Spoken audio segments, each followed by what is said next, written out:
Good evening, Plum here, playing World of Warships. This is a replay. This was sent in to me by Reaper20k, and it's in his Tier 8 Fubuki Imperial Japanese Navy destroyer. Now, if you're scratching your chin or whatever you want to scratch when you're having a thought, I've seen this before. I'm sure I've seen this before. You might well have done if you're a subscriber of the PointyHairedJedi, because he's put it on his channel last week, this exact same replay. There's no rules that say you can't do a video of a replay if someone else has done it. Reaper20k has obviously sent this to a few of his favourite YouTubers in the hope that someone's going to pick up on it, and PointyHairedJedi did. So the video already exists. I recommend you go and watch his version of the same replay and see what you make of it if you haven't already seen it. This is my version. Now, coming across the top of the screen, I've flagged up some really good information for you to bear in mind during this game. These are the vital statistics of this vessel. The first one on the left. The ships can detect him at 7 kilometers. Next along, aircraft can detect him at 3.8 kilometers. His torpedoes can go 15 kilometers. They are the top of the line torpedoes, not the 10k ones you get stock. And his guns can fire at 9.1 kilometers. All of this is really useful information when you're playing destroyers in particular. I have that information in front of me when I'm playing any ship. But destroyers, it's in bold, big letters, because you live and breathe by that ship detectability range when you're playing destroyers, if your ship is heavily dependent on its torpedoes. And this thing fires 9 torpedoes from 3 launchers at a time, and it's pretty formidable. When you'll see in just a second he's going to get a hit, I think. Which vessel is that going to hit? The Azumo, I think we're going to get a strike on any second now. These things do well over 10,000 damage in a single hit. I think it's about to strike.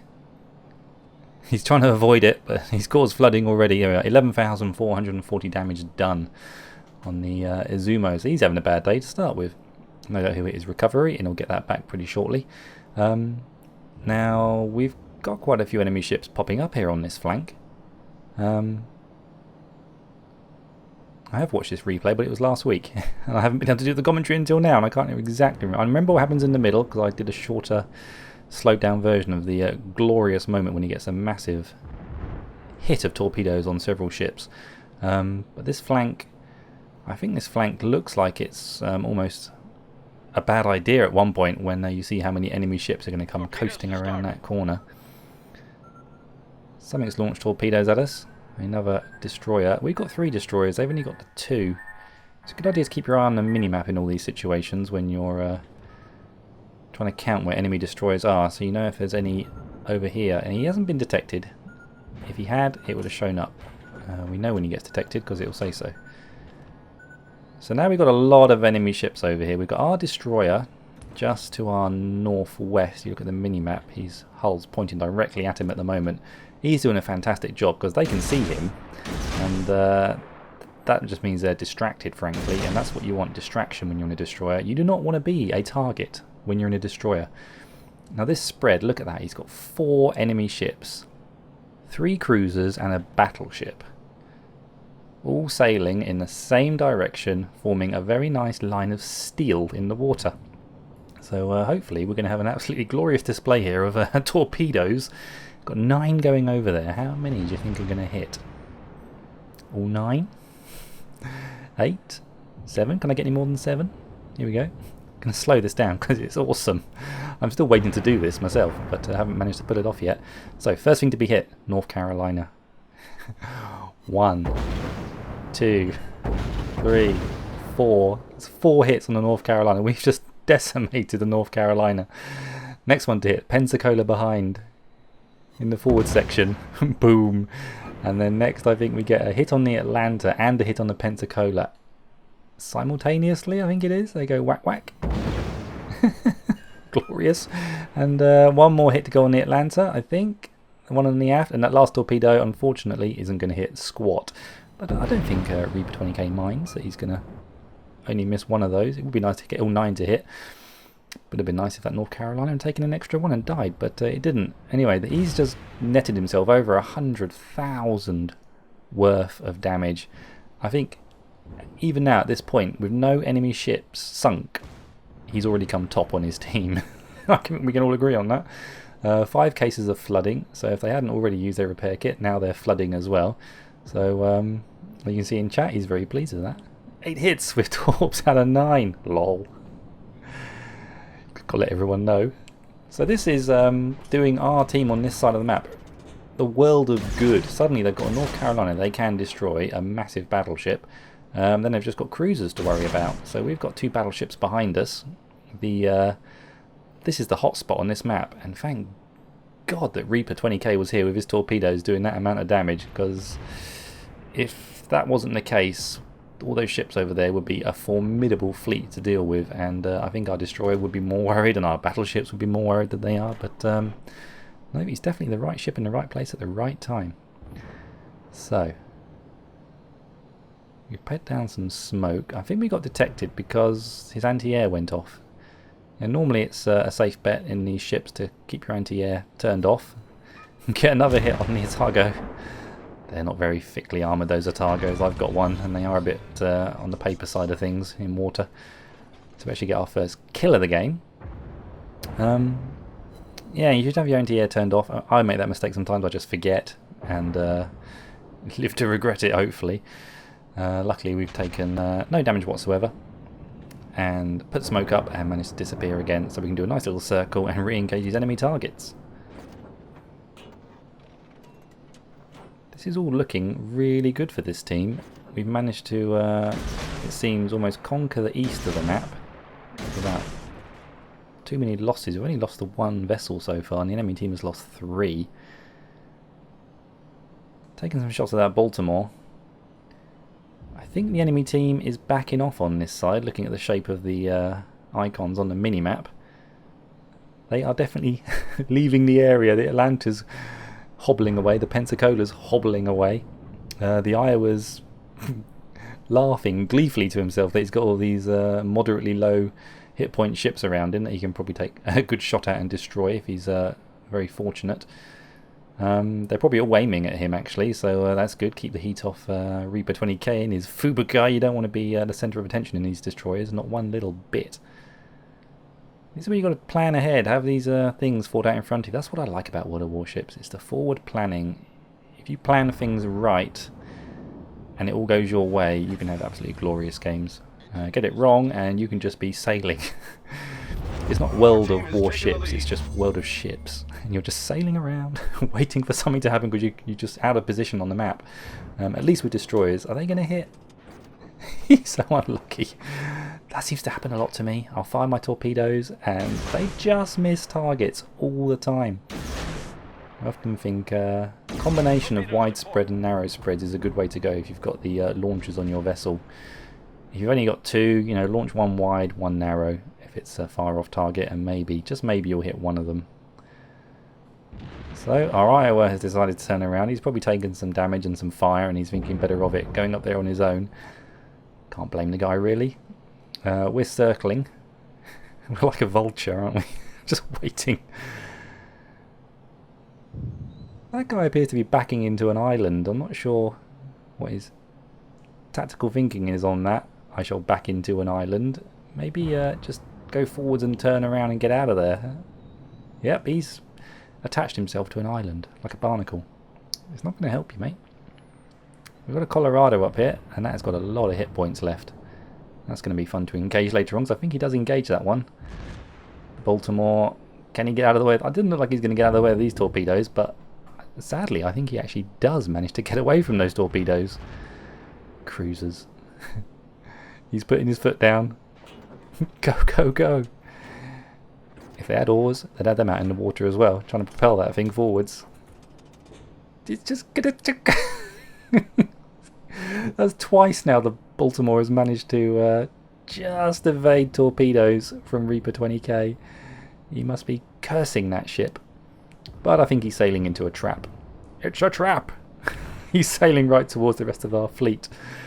So wherever these guys go now, you look at the mini-map and we've just got everything hemmed into this one corner of the map. We've contained 3/4 of this map now. So I think the term fish in the barrel is highly adequate in this situation. Okay, their destroyer. He's been cheeky, that destroyer. He's the one who's been launching torpedoes at us, but now he's detected the battleship's very close to him. Although I imagine that battleship might be in danger of receiving a few. Yeah, I think he just got hit by a torpedo. and he's gone. What do we got left? We got 5 vessels left, including their aircraft carrier. Looks like the aircraft carrier is right up in the north corner, towards the west. Colorado. Once again, we're kind of on the front foot again here, and we've got our 7-kilometer range though. We are closing pretty quickly. You can't underestimate how quickly you do catch up with ships in Destroyer, particularly when they're travelling directly towards you. The kilometres just bleed away in seconds, and you start a turn and suddenly you think, oh, I've left it too late, and you get detected. You've got to be so wary of it, but right now, looking at the scores, I think we're okay. Guess we are going to chase down this Colorado. I guess we can afford to get a bit closer than this. He's at 8 kilometres, 7.9, 7.8. Watching the mini-map, Colorado's turning around that island. I guess he's turning to get shots on whatever's chasing him, I guess, so we can anticipate the Colorado coming around that island with his guns on us. I think probably just anticipating we're over here somewhere, but 7.3. Now line of sight does work in this game. He won't detect us if he's behind that island if we do get within 7 kilometres. I think the actual distance where you get detected by proximity in this game is 2 kilometres regardless, even if you're in a smoke screen. 2 kilometres you just appear, so we're nowhere near that. And we're creeping after this Colorado. We're stalking him, trying to keep him on the other side of the island. Maybe Reaper's watching the minimap and, well, we're detected now. Enemy aircraft. Open up. They're on top of you, and they are dive bombers. They're probably going for the bigger target, to be honest. Not worrying about us. And if we're detected, you may as well use your guns. North Carolina, not looking our way. He's obviously got a lot of ships over towards his port side. He's not even worried about his starboard. Or should he be? Can we get our torpedoes on him? We've got 1 second to go on our torpedoes. Where's it going to put it? We can't really... He might have initiated a turn then towards that island and got some torpedoes off on that guy. But at this level, I imagine that Colorado is probably going to hit the brakes when he sees a destroyer. Or do something evasive, hopefully. So we go for this Colorado instead. Always tricky shots to take. Get some torpedoes coming in. Looks like torpedo planes are just vaccinating. You know the word that sounds like that, but vacating. They're not vaccinating anything. They're vacating the area. That Ranger over there, I think he's, as is often the case, going to be the last line of defense of this team. Managed to get a hit, and with that hit he manages to pick up Confederate medal. You would have thought he picked it up sooner than that with all the damage he's done in this game. And suddenly that guy's got virtually no hit points left. Doesn't mean we're invulnerable though to a few hits from that guy, and didn't do an awful lot of damage, so he was probably overpenning with the armour piercing, but they take so long to reload battleships that they don't often change their shell types unless it's a one-on-one with a destroyer. I'd recommend switching over if you've got time and it's not going to hinder your performance in the battleship. Switching over to HE to take on destroyers. I did it just the other day. Took on 2 destroyers in my battleship and killed them both. I died about 10 seconds after the last destroyer I was engaging, but it still worked. And try and get some HE damage on that guy, I guess. Keep those decks burning. Looking at the situation, you could probably even afford to switch over to armor piercing. You might get a citadel and do a chunk of damage, which would be nice. There we go. Let's have a look at the post-game stats. Well, so far I've never had a results screen that looks that good. Over 400,000 credits, 9,000 XP, 951 free XP, bunch of medals and 15 torpedo hits. And ironically only 1 ship destroyed. Like I say, it doesn't really matter. He's still going to have come top on his team. By a long way, nearly double the amount of XP from the next player in his little tier 8. That was a tier 8. Imagine what the tier 9s and 10s can do. How did you do on the personal report? It's that figure here that we're all interested in. 180,898 damage from 15 torpedo hits. And with the cumulative damage from his others, he got HE shells 7,000, fire set nearly 10,000, which is amazing. Flooding cores over 5,000. He's got a total of over 200,000 damage done, which is I I wish.